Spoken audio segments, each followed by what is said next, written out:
Short and sustainable city corporation limited ఆధ్వర్యంలో నిర్మిస్తున్న పలు భవనాలను మంత్రి నారాయణ పరిశీలించారు. వెంకటయ్యపాలెంలో నిర్మాణంలో ఉన్న అంగన్వాడీ సెంటర్, ఈ హెల్త్ సెంటర్, ప్రభుత్వ పాఠశాలలను మంత్రి నారాయణ, ఎమ్మెల్యే శ్రవణ్ కుమార్లు పరిశీలించారు. రాష్ట్రంలో ఖజానా ఖాళీగా ఉంది. ఆర్థిక పరిస్థితిపై సమీక్ష జరుగుతుంది. నిధుల సమీకరణకు అవకాశాలను పరిశీలిస్తున్నాం. అమరావతి ప్రాంతంలో 48 నిర్మాణాలు జరుగుతున్నాయి. ఆగస్టు చివరికి కొన్ని నిర్మాణాలను పూర్తి చేసి శంకుస్థాపన చేస్తామని మంత్రి నారాయణ తెలిపారు.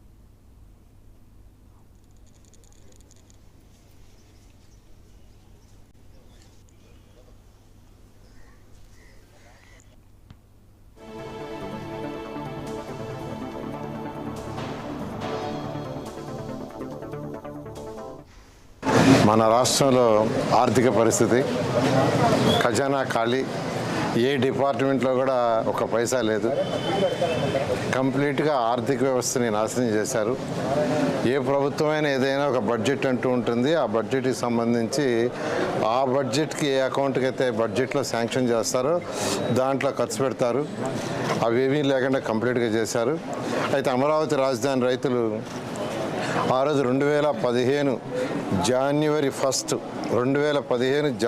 1 ల్యాండ్ పుల్లింగ్కి నోటిఫికేషన్ ఇస్తే మా ముఖ్యమంత్రి గారి మీద ఉన్న నమ్మకంతో కేవలం 58 రోజుల్లో, అంటే 2015 ఫిబ్రవరి 28వ తేదీ అర్ధరాత్రికి 34,000 ఎకరాలని ఒక్క లిటిగేషన్ లేకుండా ఇచ్చారు.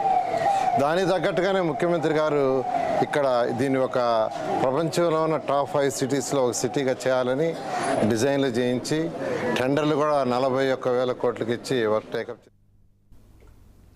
వైసీపీ పాలనలో నాయకులు, రెవెన్యూ అధికారులు